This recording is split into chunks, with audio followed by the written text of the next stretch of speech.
ইয়া আইয়ুহাল্লাযীনা আমানু লা তাখুনুল্লাহ ওয়ার রাসূল ওয়া তাখুনু আমানাতিকুম ওয়া আনতুম তা'লামুন।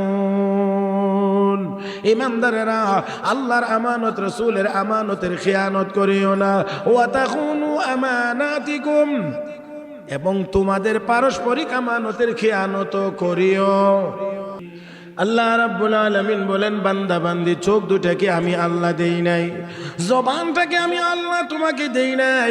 জবানও আল্লাহর দেওয়া, চোখ দুটাও আল্লাহর দেওয়া। তাহলে আল্লাহর দেওয়া হলে এটা আমার আপনার কাছে আমানত। অবশ্যই অবশ্যই এই আমানতেরও খেয়ানত করা যাবে। আমার ভাইরা, আল্লাহ রাব্বুল আলামিন জবানটাকে হেফাজত করেছেন, মায়ের গর্ভেও নাপাক হইতে দেন নাই। আল্লাহ রাব্বুল আলামিন খাদ্য পৌঁছানোর বিকল্প ব্যবস্থা করেছেন, বিকল্প পথে আমার আপনার খাবারের ব্যবস্থা করেছেন। জবান আল্লাহ রাব্বুল আলামিন মায়ের গর্ভেও আল্লাহ পবিত্র রেখেছেন, কারণ এই জবান দিয়ে মানুষ কাকে ডাকবে? মানুষ আল্লাহকে ডাকবে, আল্লাহকে ডাকবে। আমার ভাইরা, আমার বন্ধুরা, রহমতের নবী, বিশ্ব নবী, দুজানের নবী, নবী মুহাম্মদুর রাসূলুল্লাহ সাল্লাল্লাহু আলাইহি ওয়াসাল্লাম বলেন, দুনিয়ার জীবনে যারা লা ইলাহা ইল্লাল্লাহ বলে বলে আল্লাহর নামের জিকির করে করে জবানটাকে সচল রাখবে, চালু রাখবে, হাসরের দিন হাসি মুখে আল্লাহর জান্নাতে প্রবেশ করবে। نستعينه ونستغفره ونؤمن به ونتوكل عليه ونعوذ بالله من شرور أنفسنا ومن سيئات أعمالنا. من يهده الله فلا مضل له ومن يضلله فلا هادي له. ونشهد أن لا إله إلا الله وحده لا شريك له. ونشهد أن سيدنا وسندنا وحبيبنا ومولانا محمدا عبده ورسوله صلى الله تعالى عليه وعلى آله وأصحابه وبارك وسلم تسليما كثيرا.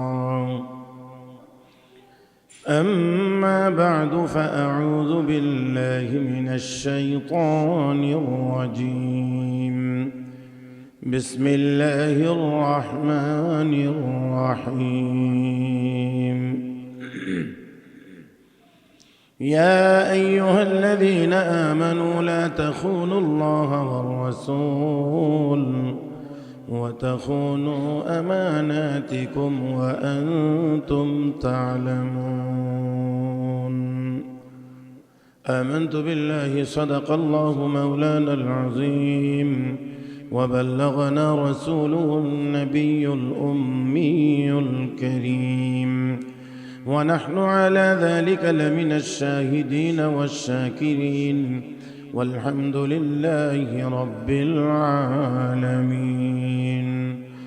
اللهم صل على محمد وعلى آل محمد كما صليت على إبراهيم وعلى آل إبراهيم إنك حميد مجيد.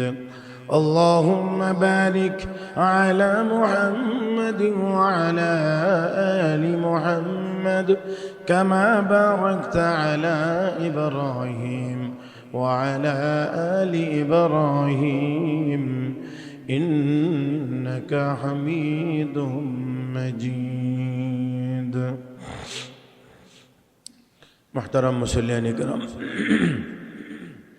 রব্বে করিমের দরবারে শুকরিয়া আদায় করছি, যিনি আমাদেরকে দয়া করে পবিত্র জুমার দিনে জুমার নামাজ আদায়ের উদ্দেশ্যে মসজিদে আসার বসার তৌফিক দান করেছেন। মহব্বতের সাথে সবাই বলি আলহামদুলিল্লাহ।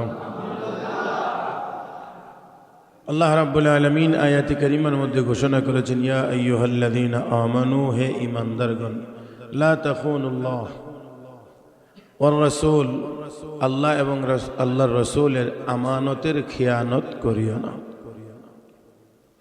আল্লাহর হুকুম মানলে, নবীর তরিকা মোতাবেক চললে আমানতের রক্ষা হয়। আল্লাহর যে কোনো হুকুম, নবীর যে কোনো তরিকা লঙ্ঘন করলে আমানতের খেয়ানত হয়। আমানত বহু রকমের, বহু ধরনের। এজন্য আল্লাহ রাব্বুল আলামিন আমানতকে বহু বচন ব্যবহার করেছেন। আমানত সমূহের খেয়ানত করিও না। আল্লাহ রাব্বুল আলামিনের আমানত বান্দার কাছে, বান্দার আমানত বান্দার কাছে, জীবজন্তু জানোয়ারের আমানত মানুষের কাছে। তো আল্লাহ রাব্বুল আলামিনের আমানত গত জুমায় আমরা সামান্য আলোচনা করেছিলাম যে আল্লাহ রাব্বুল আলামিনের হুকুম আহকামগুলো সঠিক সময়ে সঠিক নিয়মে গুরুত্ব সহকারে আদায় করার নাম হলো আল্লাহর আমানতের সুরক্ষা। দেখেন কিছু আছে আল্লাহ রাব্বুল আলামিনের হুকুম আহকাম যেগুলো আল্লাহর পক্ষ থেকে আমার আপনার জন্য আমানত। আবার যদি আমরা লক্ষ্য করি তাহলে দেখব আমার আপনার কাছে যা আছে, আমার আপনার কাছে যা কিছু আছে সেইগুলো আল্লাহ রাব্বুল আলামিনের পক্ষ থেকে আমানত। এর মধ্যে মাথা থেকে পা পর্যন্ত 3.5 হাত যে বডি, যে দেহ, প্রত্যেকটা অঙ্গ প্রত্যঙ্গ আল্লাহর পক্ষ থেকে আমার আপনার কাছে আমানত। কবি বড় সুন্দর করে বলেছেন, ই আমানত চন্দে রোজা নজদে মাস্ত, দর হকীকত মালিকে হর শৈ খুদাস্ত। এগুলো আমার আপনার কাছে কিছু দিনের জন্য আমানত। প্রকৃত মালিক, প্রকৃত মালিক যেই হাতটাকে আমার হাত বলি এটার আসল মালিক, যেই চোখটাকে আমার চোখ বলি এটারও আসল মালিক আল্লাহ। যদি আমি এই কথাটা আমি অনেকবার বলেছি, প্রায়ই বলে থাকি, সেটা হলো যে এই দেহের প্রত্যেকটা অঙ্গে প্রত্যঙ্গের যদি প্রকৃত মালিক আমরা হইতাম তাহলে কাহারও কোনো অঙ্গ প্রত্যঙ্গ কোনোদিন নষ্ট হইতো না। অথচ আমরা দেখি যে আমরা আমাদের জীবদ্দশাতেই আমাদের অনেক অঙ্গ প্রত্যঙ্গ নষ্ট হয়ে যায়, দুর্বল হয়ে যায়, অকেজো হয়ে যায়। পা আছে, অনেক মানুষ হাঁটতে পারে না। হাত আছে, অনেক মানুষের হাত নাড়াইতে পারে না। চোখের পাওয়ার এক সময় ছিল, এখন চোখে দেখে না। এরকম অনেক। তাহলে বোঝা গেল যে এই 3.5 হাত বডির ভিতরেও যা আছে এইগুলোরও প্রকৃত মালিক আসলে আমরা। আমি একটি উদাহরণ দিয়েই বোঝানোর চেষ্টা করে থাকি। আমরা এখানে এই মসজিদের ভিতরে অনেকগুলো ফ্যান লাইট দেখতে পাচ্ছি। সবগুলো ফ্যান লাইটের জন্য আলাদা আলাদা সুইচ আছে।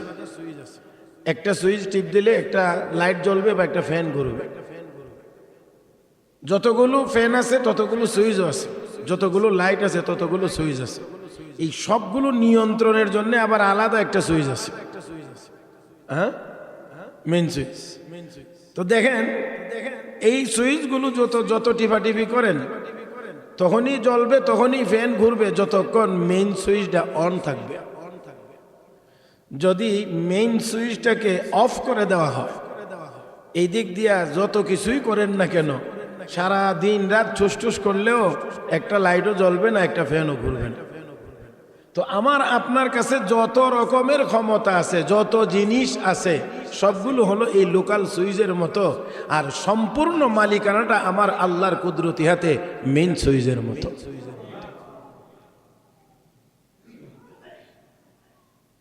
প্যারে হাজিরিন,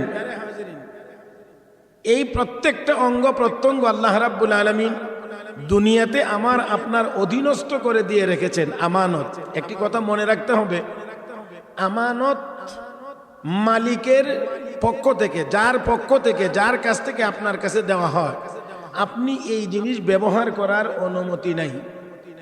কেউ যদি টাকা আপনার কাছে আমানত রাখে তাহলে এই টাকা আপনি ব্যবহার করতে পারবেন না।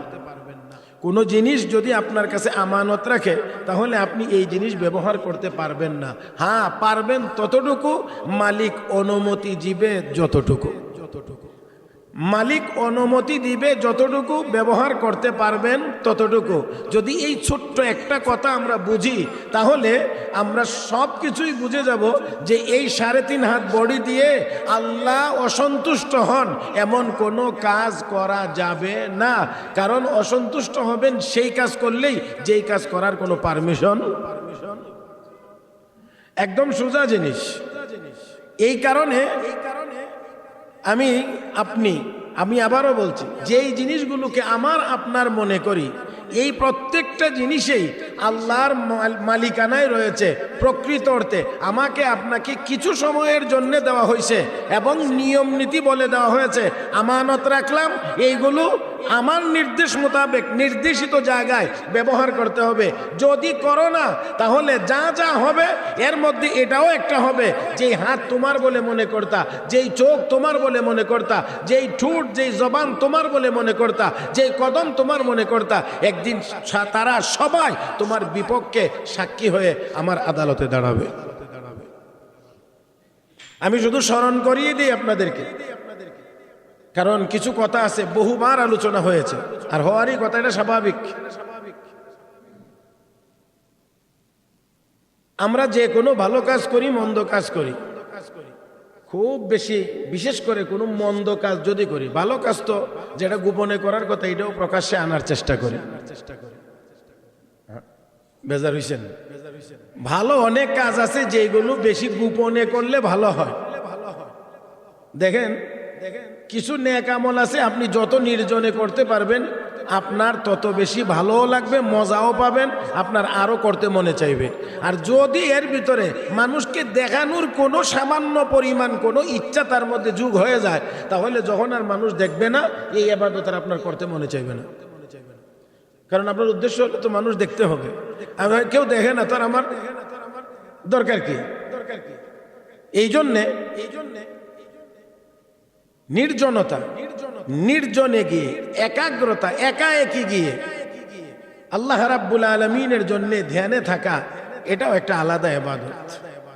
শেখুল হাদিস মাওলানা জাকারিয়া রহমতুল্লাহ আলাইহি সেজন্য বলেছেন যে কোনো মানুষ যদি সেই নির্জনতা অবলম্বন করতে পারে, তাহলে সে যদি জিরুও থাকে সে হিরো হয়ে যাবে। আর যদি মানুষকে দেখানোর জন্য কিছু করবার ইচ্ছা থাকে, তাহলে হিরো থাকলেও জিরো হয়ে যাবে। একেবারেই গতকালকেও বুখারী শরীফের এই হাদিস, যা 3 নাম্বার এবং আন্তর্জাতিক নাম্বার অনুযায়ী 4 নাম্বার, 3 এবং 4 নাম্বার হাদিস আমার পড়ানোর সৌভাগ্য হয়েছে। এক জায়গায় পড়াই মাঝে মাঝে, সেখানেও আল্লাহর হাবিব রাহমাতুল্লিল আলামিন নবী মুহাম্মদুর রাসূলুল্লাহ সাল্লাল্লাহু আলাইহি ওয়াসাল্লাম যখন আনুষ্ঠানিকভাবে নবুয়তের দায়িত্ব পাওয়ার সময় ঘনিয়ে এসেছে, তখন প্রথম 6 মাস পর্যন্ত নবীর কাছে ওহী আসতো স্বপ্নের মাধ্যমে। ফাকানা লা ইয়ারা রুয়ান ইল্লা জাআত মিসলা ফালাকিস সুবহ। বুখারী শরীফের একেবারেই বর্ণনা যে আল্লাহর নবীর কাছে পূর্ব দিগন্তে সেই সুবহে সাদেকের সময় যে আলো উদ্ভাসিত হয়, এমনভাবে নবীর কাছে স্বপ্ন আসতো। স্বপ্নের মাধ্যমে আল্লাহর নবীকে আনুষ্ঠানিকভাবে দায়িত্ব বুঝাইয়া দেওয়ার জন্যে প্রস্তুত করা হচ্ছিল। এই 6 মাস এভাবে করেই চলে যাওয়ার পরেই সেই হেরা গুহাতে জিবরাইলের আগমন হয়েছিল।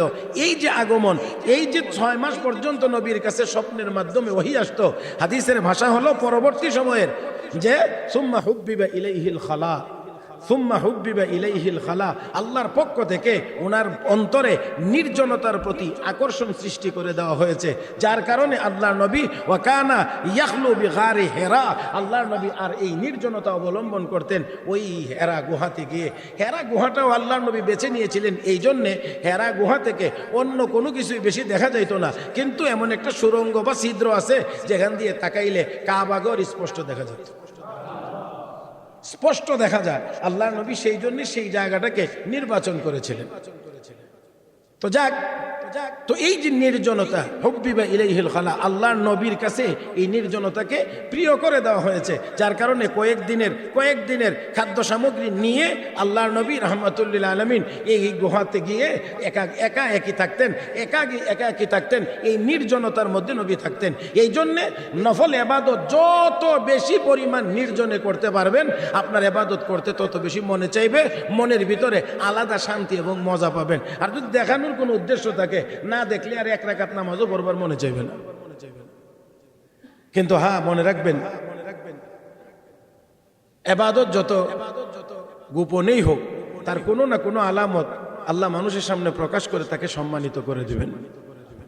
সাহাবী নবীকে প্রশ্ন করেছেন, ইয়া রাসূলুল্লাহ, নফল নামাজে দাঁড়ায় একেবারে নির্জনে, যাতে কেউ না দেখে এমন জায়গা খুঁজেই দাঁড়ায়, কিন্তু নামাজ চলাকালীন সময়ে গিয়ে যদি কেউ দেখে ফেলে, তাহলে সেটা কি রিয়া হবে, লোক দেখানো হবে? আল্লাহ নবী বললেন, না না, এটা লোক দেখানো হবে না। তিলকা আজিলু বুশরাল মুমিন, এটা হলো ইমানদারের নগদ পুরস্কার। তাহাজ্জুদ কোন টাইমে পড়ে? দিনে না রাত্রে? উত্তম টাইম রাতের শেষ ভাগ। হ্যাঁ, এটাও মনে রাখবেন, তাহাজ্জুদ যদি হয় তাহলে এটা হলো যে কিছুক্ষণ আরাম করার পরে ঘুম থেকে উঠে যেই নামাজ পড়া হয়, এটা তাহাজ্জুদ।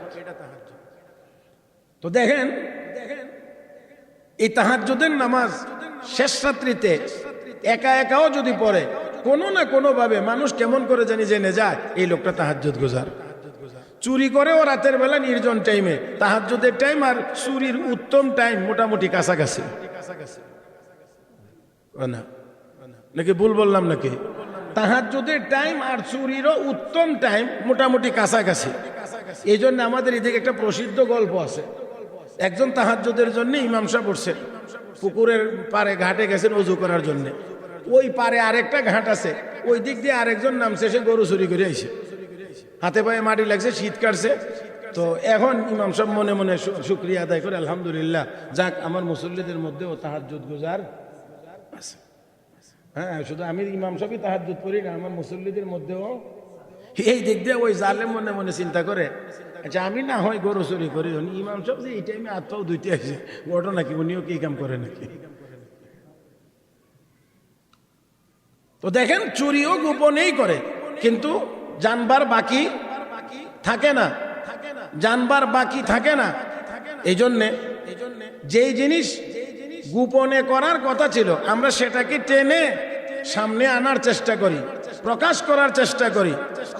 অথচ এই ইবাদত বন্দিগিগুলো যদি একেবারেই নির্জনে বেশি করা যাইত, গোপনে যদি নফল নামাজ পড়া যাইত, জিকির আজকার যদি নীরবে নির্জনে বসে একা জিকির করা যাইত, তাহলে বুঝতে পারতেন যে আসলে জিকিরের মজা কি পরিমাণ পাওয়া যায়। আমরা মাশাআল্লাহ অনেক অনেক পদ্ধতি অবলম্বন করি। আল্লাহ আমাদের সবাইকে একমাত্র আল্লাহর জন্যে ইবাদত করার তৌফিক দান করুন। সকল ইবাদত হবে একমাত্র কার জন্যে? قل إن صلاتي ونسكي ومحياي ومماتي لله رب العالمين। নবী, আপনি বলুন, আমার নামাজ, আমার রোজা, আমার কোরবানি, আমার হজ, আমার যাকাত, যাবতীয় যত ইবাদত আছে সব ইবাদত একমাত্র। তো দেখেন, বলতে চাইছিলাম যে এই কথা, সাধারণত পাপ কাজ মানুষ একটু নীরবে নির্জনে করতে চায়, গোপনে। যত গোপনেই করি না কেন আমরা, তারপরেও হাজারো চেষ্টা থাকার পরেও দেখা যায় আমরা সেই জায়গাতে গুনাহ করলেও কোনো না কোনো উপায়ে, মানে একদিন না একদিন গিয়ে কি হয়ে যায়, ধরেন কিছুক্ষণের জন্য প্রকাশ হইলই না, একেবারেই এমন জায়গায় গেলেন যেখানে কোনো সিসি ক্যামেরার সম্ভাবনা কোনো কিছুই নেই, কিন্তু তারপরেও রব্বে করিমের পক্ষ থেকে 4 জন সাক্ষী আপনার জন্য নিয়োজিত আছে। কয়জন? 4 জন। 4 জন সাক্ষী নিয়োজিত আছে সাক্ষী দেওয়ার জন্য, যাদেরকে আপনি আমি আমার মনে করেছি, আমার শুধু বলছি আমার, কিন্তু তারাই আপনার আমার বিরুদ্ধে সাক্ষী। হাসরের দিন তারাই সাক্ষী হবে। 1 নাম্বার, আপনি যেই জমিনে আছেন, এমন কি আপনি আপনার নিজের ঘরে, যেই বাড়িটা, এটা আপনার, একেবারেই আপনার। আপনি মনে করেন কেউ নাই বাড়িতে, শুধু আপনি একাই আছেন, এই একা একটা রুমের ভিতরে আপনি আছেন, এই জায়গাতেও যদি কোনো গুনার কাজ হয়, তাহলে যেই বাড়িটা আপনার সব কিছুতেই সব দিক থেকে আপনার, এই জায়গায় প্রথম হাসরের ময়দানে আপনার বিরুদ্ধে সাক্ষী হবে। জমিন কথা বলবে, সাক্ষী দেবে। বিশ্বাস করেননি আপনারা? জমিন সাক্ষী দিবে, বিশ্বাস করেন? কথা বলতে পারবে জমিন? আমরা যদি পারি তাহলে জমিনেও, আমরা যদি পারি তাহলে জমিনেও পারবে। বলে কেমনে? আমরা পারি কেমনে? আমরা পারি কেমনে? আমরা পারি না, আমাদেরকে আল্লাহ ক্ষমতা দিয়েছেন বলে পারি। তাহলে যে আল্লাহ আমাদেরকে দিয়ে কথা বলাইতে পারেন, সে আল্লাহ জমিনকে দিয়েও কথা বলাইতে কয় না। যে আল্লাহ আমাদেরকে দিয়ে কথা বলাইতে পারেন, সে আল্লাহ জমিনকে দিয়েও কথা বলাইতে পারবেন না? নবীকে পাথরে সালাম দিয়েছে, আমার নবীকে গাছে সালাম দিয়েছে, আমার নবীকে পাহাড়ে সালাম দিয়েছে। যার কারণে সাহাবায়ে কেরামকে নিয়ে নবী চলছেন চলতে চলতে হঠাৎ উহুদ পাহাড় সামনে চলে আসছে। আল্লাহ রাসূল দেখায় বলেন, হাযা জাবালুন ইউহিব্বুনা ওয়া নুহিব্বু, এটা এমন এক পাহাড় যে পাহাড় আমাদেরকেও ভালোবাসে, আমরা ওই পাহাড়কে ভালোবাসি। হাযা জাবাল ইউহিব্বুনা ওয়া নুহিব্বুহু, এই পাথর আমাদেরকেও ভালোবাসে, আমরাও ভালোবাসি। হ্যাঁ, যারা জিয়ারতে যাবেন মক্কা মদিনায় গেলে আপনারাও এই পাহাড়কে নবী মহব্বত করছেন, এই মহব্বত নিয়ে যান, তাহলে সওয়াব পাবেন। সাইয়েদনা হযরত উমর ফারুক রাদিয়াল্লাহু তাআলা আনহু হাজরে আসওয়াদে চুম্বন করেন আর বলেন, এ পাথর, আমি তোমাকে মনে করি তুমি একটা পাথরই, ভালো মন্দ কোনো কিছু করারই ক্ষমতা তোমার হাতে নাই, তোমার কোনো ক্ষমতা নাই, তবে আমার নবী তোমাকে চুমু খাইছেন, এই জন্য আমিও তোমাকে চুমু খাই।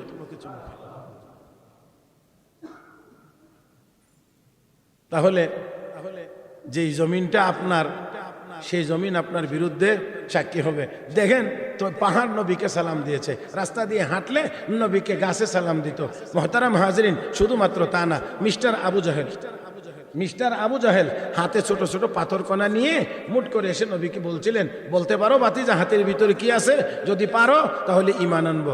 নবীকে, আল্লাহ, আবু জাহেলের হাতের ভিতরে কি আছে আমি বলবো কেমন করে? জানায়া দাও, আমি বলে দেই। কই এমনে না, একটু ঘুরাইয়া গিয়ে বলেন, জিবরাইল আমার বন্ধুকে বলে দাও আবু জাহেলকে সালাম দিয়ে যেন বলে, আবু জাহেলকে গিয়ে যেন বলে, চাচা আমি কি বলবো তোমার হাতের ভিতরে কি, না তোমার হাতের ভিতরেরটা বলবে আমি কে?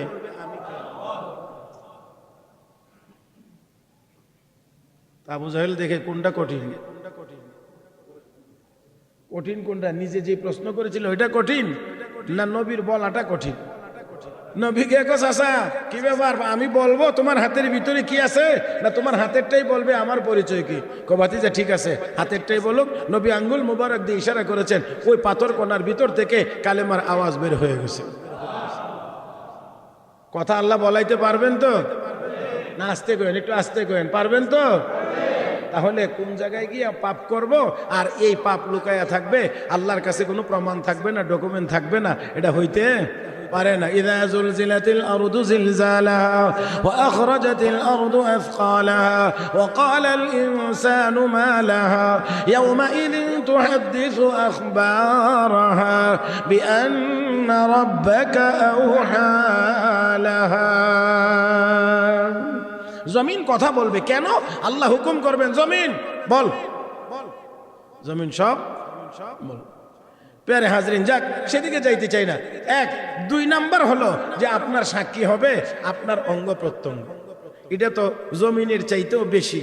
জমিন তো আপনি মালিক হইলেও এটা কাঁধে করে নিয়ে যাইতে পারেন না, এটা মাথায় বহন করে নিয়ে যাইতে পারেন না, এটা এখানেই থাকে, আপনি অন্য জায়গায় চলে যান। কিন্তু আপনার এই হাত তো আপনার সাথে সাথে যায়, আপনার কদম তো আপনার সাথে সাথে যায়। তাহলে জমিনের চাইতে শরীরের অঙ্গ প্রত্যঙ্গ আরো বেশি আপনার, আরো বেশি আপন, আরো বেশি কাছের। কিন্তু রব বলেন, ওয়া তুকাল্লিমুনা আইদিহিম ওয়া তাশহাদু আরজুলুহুম, তোমার হাত তোমার পাও একদিন আমার আদালতে তোমার বিরুদ্ধে সাক্ষী হবে।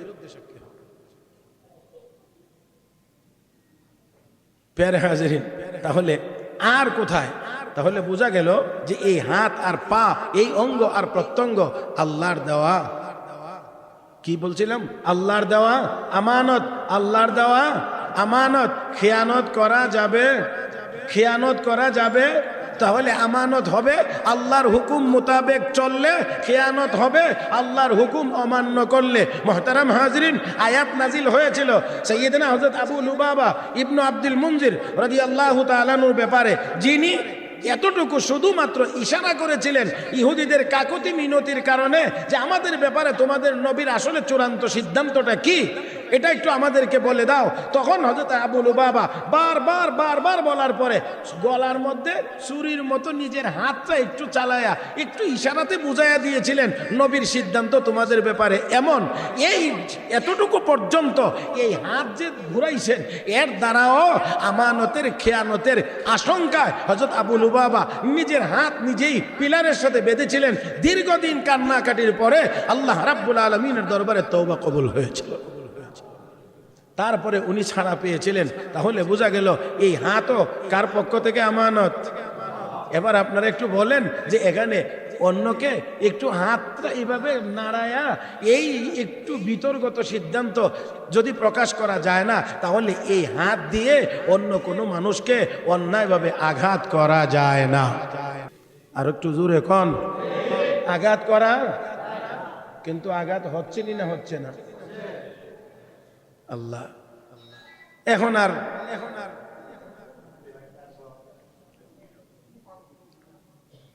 এখন পুরুষরাই শুধু মানুষ হত্যা করে না, মহিলারাও।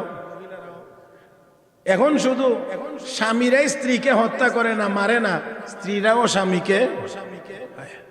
আগে এক সময় ছিল শুনতাম যে এই লোকে খালি বউ ফিরা, এরকম কথা ছোট সময় শোনা যাইত যে কি মানে কিছু লোক আছিল এই অভ্যাস, ওই বাজে অভ্যাস, মানে কারণে অকারণে শুধু বউরে মারত, এরকম ছিল। একদিন আমরা একজনের গল্প শোনাইতেছে, এক লোক নাকি খাঁটো আর বউ হয়ে লেছে লম্বা। এখন এমন খাঁটো যে বউর গাল হইলা ফানি, যে থাপ্পড় যে দিবে। এখন মেজাজ গরম হইলে এ আগে চকির উপরে উঠতো, তারপরে বউরে ডাইকে না গালে থাপ্পড় দিত। এইরকম বাজে অভ্যাসের লোকও এক সময় ছিল। কিন্তু এখন তো দেখি হায় মানে পাল্লা দিয়ে চলছে। এখন আর এক পক্ষ থেকে নাই, এখন উভয় পক্ষ থেকে। হ্যাঁ, তাহলে শুধুমাত্র তা না, এতটুকু পর্যন্ত না যে আমরা শুধুমাত্র এখন মুখে বলছি, শুধুমাত্র হাতে থাপ্পড় দিচ্ছি। এখন তো অহরহ সামান্য তুচ্ছ ঘটনাকে কেন্দ্র করে মানুষ খুন করার মতো জঘন্য অপরাধও সংগঠিত হচ্ছে অহরহ। আমার খুব ভালো করে মনে আছে, আমি আপনাদেরকে একদিন বুখারী শরীফের এক হাদিস আপনাদেরকে শোনায়া, ওই দিনের আলোচনাই ছিল শুধু এই কথাগুলোর উপরে। এর মধ্যে একটা ছিল কিয়ামতের আগে হত্যার পরিমাণ বেড়ে যাবে, বৃদ্ধি পাবে। কিয়ামতের আগে হত্যার পরিমাণ বৃদ্ধি পাবে। মুহতারাম হাজরিন, আমি সেখানে যেই কথাটা আজকেও টেনে একটু সামান্য আনতে চাই, কিয়ামতের আগে আস্তে আস্তে অপরাধের পরিমাণ কমবে না বাড়তে থাকবে? এর মধ্যে হত্যাকাণ্ড বেশি পরিমাণে সংগঠিত হবে। তো এই বেশির আলামত তো আমরা এখন দেখতেই আছি, বেশি পরিমাণে হত্যাকাণ্ড সংগঠিত হচ্ছে। মুহতারাম হাজরিন, শুধুমাত্র তা না, আরও সাথে যেই কথাটা, আমরা দিন দিন শুধু নিজেদেরকে সভ্যতার দাবিদার, সভ্য বলে দাবি করি, অথচ খুন খারাপির পরিমাণ বাড়তেছে। এটা কি সভ্যতা? কিয়ামত হবে সভ্য মানুষের উপরে। কয়দিন আগেও বলছি, মনে রাখবেন, কিয়ামত কোনো ইমানদারের উপরে হবে না, কিয়ামত হবে কাফের বেঈমানদের উপরে। তাহলে বোঝা গেল কিয়ামত যত গণায় আসবে অসভ্যতার পরিমাণ তত বাড়বে। আর আমরা দাবি চলছে, আমাদের দাবি চলছে সভ্যতার। আমরা সভ্য জাতি, সভ্য সমাজ, সভ্য দেশ, সভ্য পৃথিবী, সব কিছুতেই আমরা সভ্য, কিন্তু কাজ সব হচ্ছে।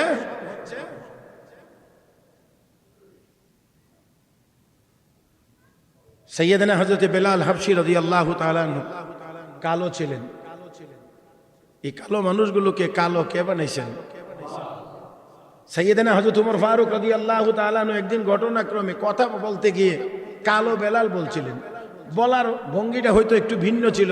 হযরত বেলাল একটু কষ্ট পাইছে, নবীর কাছে গিয়ে বলছেন যে আপনার সাহাবী ওমর আমাকে কালো বেলাল বলছেন, আমি একটু কষ্ট পাইছি। নবী ডাকলেন, ডাইকা শাসাইলেন, ধমকি দিলেন, দিয়ে বললেন, ওমর মুসলমান তো হইছো, কিন্তু মুখে তো কুফরি জমানার এখনো কিছু নমুনা। এটা তো আগে ওই জমানায় চলতো, কুফুরি জমানাতে চলতো। কালো বলে ঠাট্টা করা হইতো, খাটো বলে ঠাট্টা করা হইতো, দুর্বল বলে খাটো করা হইতো বা ঠাট্টা করা হইতো। ইসলামের ভিতরে এই সুযোগ আল্লাহ রাব্বুল আলামিন বলেন, ইয়া আইয়ুহান নাস ইন্না খলাকনাকুম মিন যাকারিন ওয়া উনসা ওয়া জাআলনাকুম শুউবান ওয়া ক্বাবাইলা লিতাআরাফু ইন্না আকরামাকুম ইনদাল্লাহি আতকাকুম। আল্লাহ বলেন, ও দুনিয়ার মানুষ, তোমাদেরকে একজন পুরুষ একজন মহিলা থেকে বানানো হয়েছে, বিভিন্ন গোত্রে বংশে বিভক্ত করা হয়েছে পারস্পরিক পরিচয়ের সুবিধার জন্য। মনে রাখবা, এর দ্বারা মর্যাদার কোনো ব্যবধান হবে না। মর্যাদার মাপকাঠি আল্লাহর কাছে ইন্না আকরামাকুম ইনদাল্লাহি আতকাকুম। তোমাদের মধ্যে যেই লোকটার তাকওয়া বেশি, আল্লাহর ভয় বেশি, নেক আমল বেশি, গুনার কাজ কম, ওই লোকটা আল্লাহর কাছে প্রিয়, আল্লাহর কাছে দামি। তাহলে আল্লাহর কাছে দামি হওয়া আর কম দামি হওয়ার মানদণ্ড হলো ঈমান আর নেক আমল, আর গুনাহ বদামল এগুলো হলো কম দামি হওয়ার, আর ঈমান আর নেক আমল হলো দামি হওয়ার। এই জন্যে কাফের বেঈমান যত দামি, যত টাকা পয়সা, যত কিছু মালিকই হোক না কেন, একজন দুর্বল থেকে দুর্বল ঈমানদারের মর্যাদার সমান হইতে পারবে। তো যাই হোক, আসুন বলছিলাম, আল্লাহ রাব্বুল আলামিনের দেওয়া আমানত, এই 3.5 হাত বডি, এই দেহ, এটা কার দেওয়া আমানত? দেওয়া। ألم نجعل له عينين ولسانا وشفتين। আল্লাহ রাব্বুল আলামিন বলেন, বান্দা বান্দি, চোখ দুটাকে আমি আল্লাহ দেই নাই, জবানটাকে আমি আল্লাহ তোমাকে দেই নাই। জবানও আল্লাহর দেওয়া, চোখ দুটাও আল্লাহর দেওয়া। তাহলে আল্লাহর দেওয়া হলে এটা আমার আপনার কাছে আমানত। অবশ্যই এই আমানতেরও খেয়ানত করা যাবে। আমার ভাইরা, আল্লাহ রাব্বুল আলামিন জবানটাকে হেফাজত করেছেন, মায়ের গর্ভেও নাপাক হইতে দেন নাই। আল্লাহ রাব্বুল আলামিন খাদ্য পৌঁছানোর বিকল্প ব্যবস্থা করেছেন, বিকল্প পথে আমার আপনার খাবারের ব্যবস্থা করেছেন। জবান আল্লাহ রাব্বুল আলামিন মায়ের গর্ভেও আল্লাহ পবিত্র রেখেছেন, কারণ এই জবান দিয়ে মানুষ কাকে ডাকবে? মানুষ আল্লাহকে ডাকবে। আমার ভাইরা, আমার বন্ধুরা, রহমতের নবী, বিশ্ব নবী, দুজানের নবী, নবী মুহাম্মদুর রাসূলুল্লাহ সাল্লাল্লাহু আলাইহি ওয়াসাল্লাম বলেন, দুনিয়ার জীবনে যারা লা ইলাহা ইল্লাল্লাহ বলে আল্লাহর নামের জিকির করে জবানটাকে সচল রাখবে, চালু রাখবে, হাসরের দিন হাসি মুখে আল্লাহর জান্নাতে প্রবেশ করবে।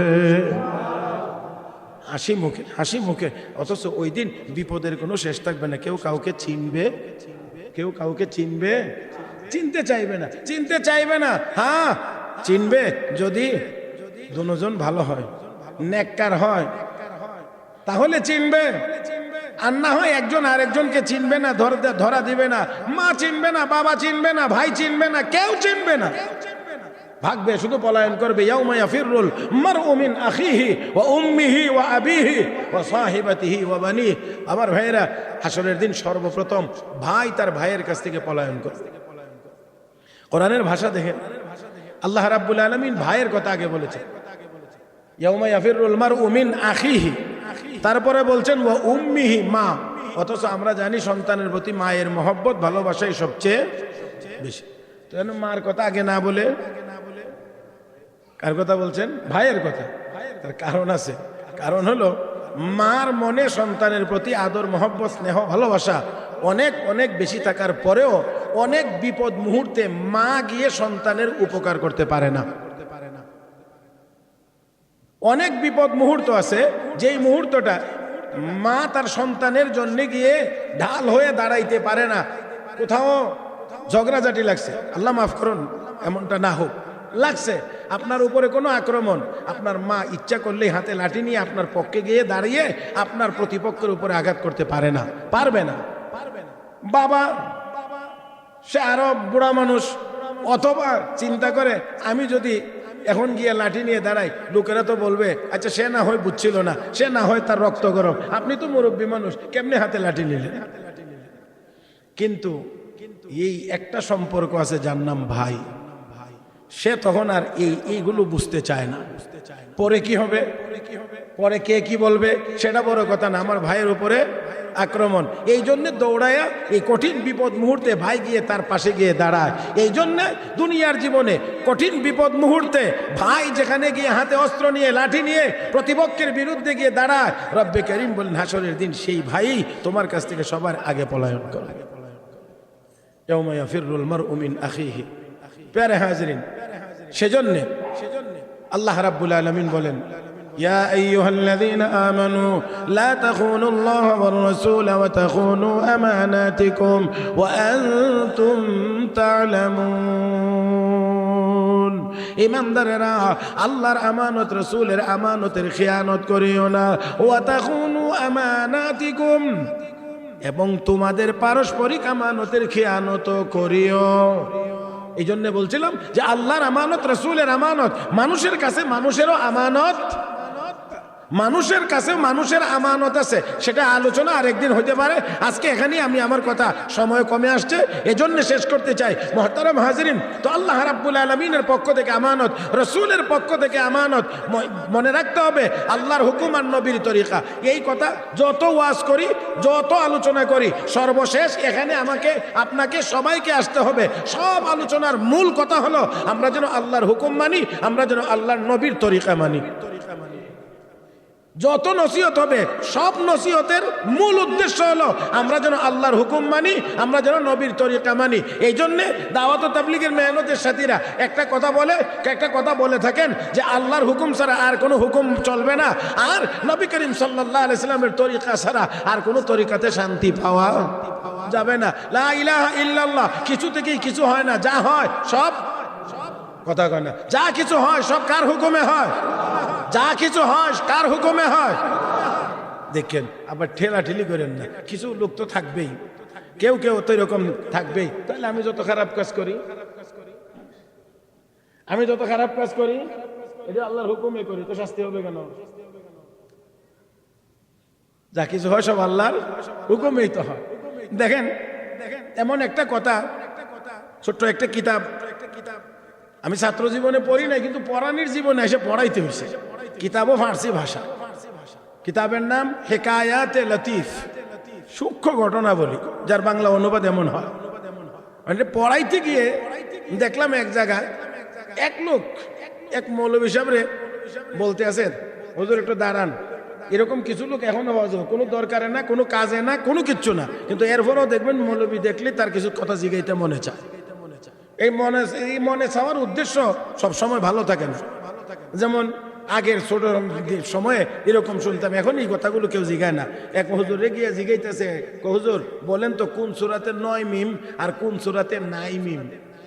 মানে কোন সূরাতে কোনো মিম নাই আর কোন সূরার মধ্যে মিম 9টা আছে। এখন হুজুর তো আর সব তো আর একেবারে একরকম হয় না, কিছু তো মানে একটু সালাক টালাক আছে না, তো আমার মতো ব্যাককল তো আর সবাই হয় না। তো এখন হুজুর রাখেন, আপনি একটু সামনে আসেন, আমি 9 মিম 9 মিম সবই বলবো, তার আগে আপনি একটু কন্ত ওযু ভাঙ্গার কারণ কয়টা, কথা বুঝেন না? তো এখন ওযু ভাঙ্গার কারণ কয়টা, এটা আমরা মাদ্রাসা পড়ুয়া তালিবুল ইলম রে পরীক্ষার প্রশ্নের মধ্যে দিলেও মানে মোটামুটি সবাই উত্তরটা সবগুলো একেবারে সবসময় সঠিকভাবে হয় না। কয়েকটা কারণ আছে, হয়তো কেউ 7টার মধ্যে 5টা লেখে, কেউ 6টা লেখে, কেউ আরো কম লেখে, এরকম মানে একেবারে। তো এটা এরপরেও মোটামুটিভাবে এটা যদি ভালোভাবে মুখস্থ না করে তাহলে সবার মুখস্থ থাকার কথাই না। আর যিনি উর্দুর কথা শিখছেন ওনার তো জানার কথাই না, খালি কথা বলেন না, অবস্থা কেমন হয়ে যাওয়ার কথা না। এখন তো কামনে ওযু কেমনে আপনার ঠিক থাকে, সুরক্ষা থাকে, এটা জানেন না। আপনি আইছেন কোন সূরাতে মিম আছে আর কোন সূরাতে মিম নাই, এটা জানবার জন্য, কথা বুঝেন নাই? ইমাম সাহেব ইন্টারভিউ দিতে গেছে, তো ইন্টারভিউর উপরে ওলামা একরাম বলছেন যে নেন, এই 2 জন আমাদের পছন্দ হয়েছে, 2 জন থেকে আপনারা একজন ঠিক করে নেন, আপনাদের কোনো কথা থাকলে জিজ্ঞেস করেন। এখন এক পণ্ডিত একটু পণ্ডিতই দেখাইতে গিয়া হুজুর আমার একটা প্রশ্ন, কি জাতিসংঘের মহাসচিবের নাম কি? প্রশ্ন কি?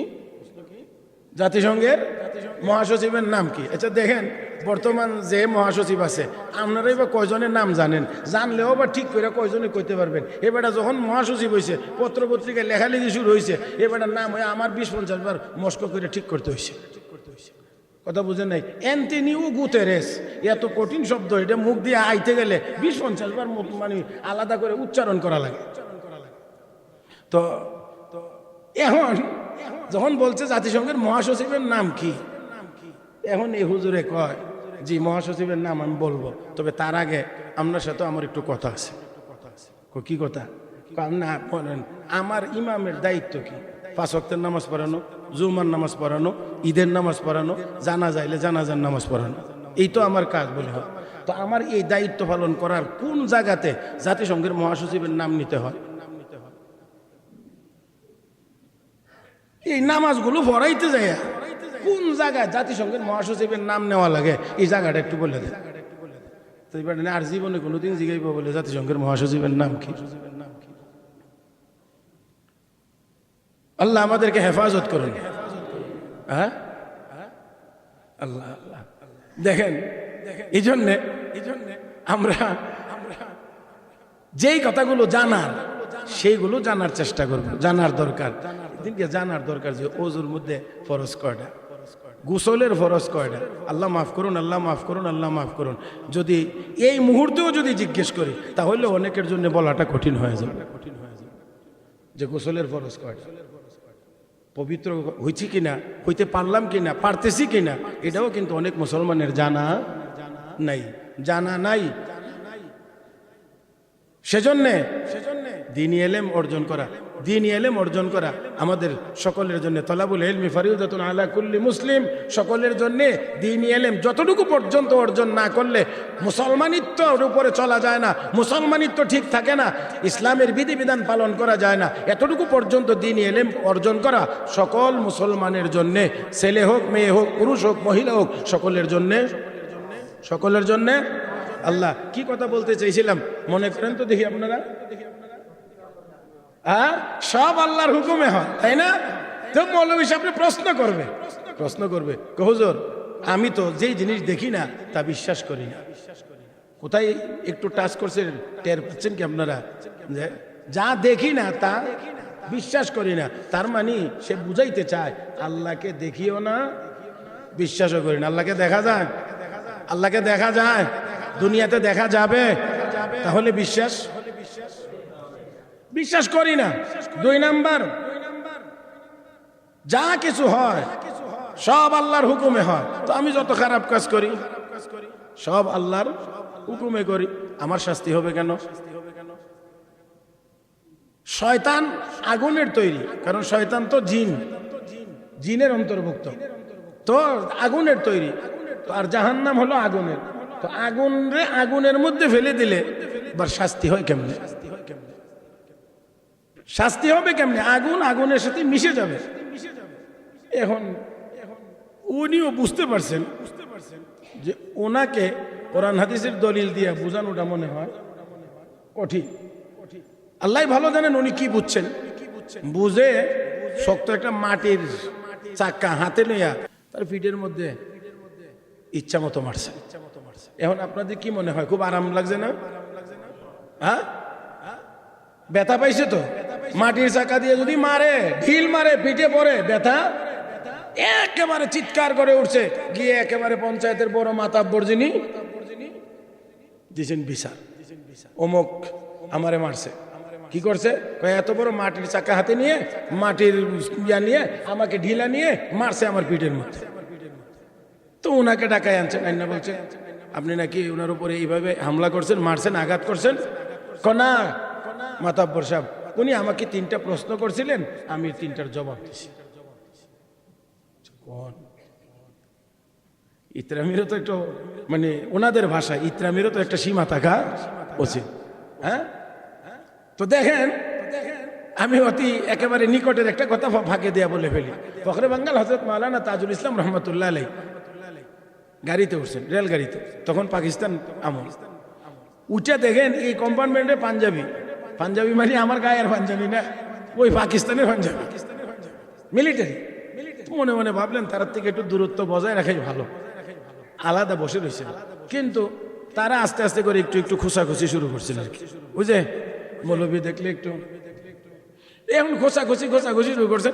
এমন এক পর্যায় পর্যন্ত গিয়ে পৌঁছছেন, ফখরে বাঙ্গাল চিন্তা করে দেখলেন যে এবার আর উত্তর না দিলে হয় না। তাদের কথার শেষ সারমর্ম হলো যে মৌলবীরা অসামাজিক, আলেম ওলামারা সমাজ টমাজ বুঝে না, এরা সমাজ থেকে আলাদা থাকে, এটাই মূলত বুঝাইতে চায় ফখরে বাঙ্গাল রহমতুল্লাহ আলাইহি। সব কথা শোনার পরে যখন এই জায়গায় গিয়ে পৌঁছছেন তখন চিন্তা করলেন না আর নীরব থাকা যায় না, এবার জবাব দিতে হবে। তবে জবাব দিতে গিয়ে যে কারবারটা করছেন সেটা হলো একটু ভিন্ন। সেটা হলো উনি প্রথমে একেবারে তাদের চোখের সামনে এইভাবে বুড়া আঙ্গুল দেখেছে।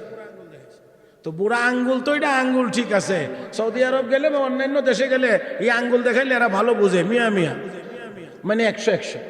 কিন্তু এটা বাংলাদেশের পরিভাষায় এই আঙ্গুল এটা আবার মারাত্মক বড় সিগন্যাল, খারাপ সিগন্যাল। হ্যাঁ, এটা অনেক মারাত্মক, যার কারণে অনেকে কয় হ্যাঁ অমুকের মতো অমুক আমারে বুড়া আঙ্গুল দেখাইছে, ওর সাথে কোনো আপোষ নাই। বুড়া আঙ্গুল দেখাইছে, তোমার তো রাগ উঠলো কেন? বেটা আঙ্গুল এনে দেখাইছে, তাহলে বোঝা গেল এটা আঙ্গুল কোনো জায়গাতে শুধু আঙ্গুল না, এটা অন্য কিছুর সিগন্যাল, ঠিক না? এই জন্যে খুব রাগ করে। তো এখন উনিও এমনি আঙ্গুল দেখাইছে, দেখানো মাত্রই তো এদেরও মেজাজের তো এমনি গরম, আরো গরম। মৌলভী সাহেব এটা কি করলেন? এই আঙ্গুল দেখাইলেন, তোমরা এতক্ষণ যা যা বলছো সবগুলোর জবাব দিছি। আল্লাহু আকবার কোন এটা কি কর, বুড়া আঙ্গুল দেখায় জবাব, এটা আবার কেমনে, এটা আবার কেমনে? এটাকে আর একটু ব্যাখ্যা করে বলতে হবে। বলে হ্যাঁ, দেখো তো হাতের মধ্যে আঙ্গুল কয়টা? আপনারা আমার দিকে একটু তাকান, আপনারা কম বেশি আছে কিনা জানি না, তো আমারটা দিকে একটু বলেন না। কয়টা? 5টা। এই 5টার মধ্যে 4টার অবস্থান খুব কাছাকাছি, এটারে চাইলেও এদের সাথে মিলানো যায় না সহজে, এটা দূরত্ব বেশি, একেবারে মিলে থাকে। আর এটা কিন্তু দেখবেন 1.5-2 ইঞ্চি দূরে আছে, মিলাইতে চাইলেও দেখবেন যে পুরা মিলে না, একটু বাঁকা থাকে। কথা বুঝেন নাই? ফখরে বাঙ্গাল রহমতুল্লাহ আলাইহি বললেন এই হাতের মধ্যে 5টা আঙ্গুল আছে, এই 5টা আঙ্গুল মিলে একটা সমাজ। এই 4 আঙ্গুল তাকে একসাথে মিলেমিশে, আর বুড়াটা তাকে একটু দূরে। কিন্তু একটু দূরে থাকার পরেও এই বুড়াটা কিন্তু এই 5 আঙ্গুলের মধ্যে লিডার। বুঝায় না, বুঝায় না। একটু মানে আলু ভর্তা বানাইতে যান না তো দেখবেন বুড়াটার কাম লাগবে চলাইতে গেলে, একটু টিপ দা ভাঙতে গেলে কথা কয় না। তারপরে দেখেন না একটু লবণ সিমটি দিয়ে আনতে গেলে এটার কাম লাগবে। হ্যাঁ, যে কোনো জিনিস ধরতে গেলে কথা কয় না, এটা সারা বানো। হ্যাঁ, তাহলে বুড়াটার কাম লাগে। ভাতের লুকমা ধরতে যাবেন, এটা সারা ধরেন তো কথা কয় না। যদি এটা সারা ভাত খাইতে যান তো ভাত খাইতে পারবেন না, তো যাও খাওয়া লাগবে, তাছাড়া তো কোনো উপায় নাই। এখন এমনকি ভাতের লোকমাটা হাতে নিবেন, নেওয়ার পরে মুখ পর্যন্ত নিলেন, এই বুড়া মিয়া যদি একটু কাইত হইয়া ধাক্কা না দেয় তাহলে আপনার হাতের মাখানো ভাতও মুখের ভিতরে যাবে না। ফখরে বাঙ্গাল রহমতুল্লাহ আলাইহি বুঝাইয়া দিলেন এই বুড়া আঙ্গুল যদিও 4টার থেকে একটু দূরে থাকে, তারপরেও এই বুড়াটা লিডার, এটা ছাড়া চলতে পারে না। হক্কানি ওলামায়ে কেরামও অনেক কারণে, সামাজিক অনেক গুনাহের কারণে নিজেদের ঈমান আমল বাঁচাইতে গিয়ে কিছুটা দূরত্ব বজায় রাখে। কিন্তু যেমন করে বুড়া আঙ্গুল দূরে থাকলেও বুড়া আঙ্গুল ছাড়া 4 আঙ্গুল চলতে পারে না, হক্কানি ওলামায়ে কেরাম ছাড়াও মুসলিম সমাজও এক মুহূর্তও চলতে পারে না।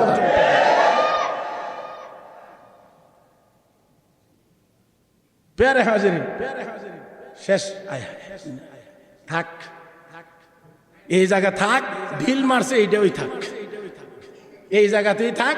বাকিটা বলতে গেলে এরপরে ঘড়ির কাঁটা আর ধরে রাখা যাবে না। এমনি আমারে 10 মিনিটের পিছনে ফেলাই দিছে, কত দাওয়াত আপনারা অপেক্ষা করতেছে ভিতরে, এই জন্য রাগ করবেন। থাক আজকে, আগামী জমা ইনশাআল্লাহ বাকি কথাগুলো, যে ঢিল মারছে বিচারকের সামনে আছে, এবার ব্যাখ্যা কি হবে, ব্যাখ্যা ইনশাআল্লাহ আগামী জমা সেখান থেকে শুরু হবে। যা বলছি যা শুনছি আল্লাহ আমাদেরকে বুঝার আমল করার তৌফিক দান করুন। ওয়া আখিরু দাওয়ানা আলহামদুলিল্লাহ।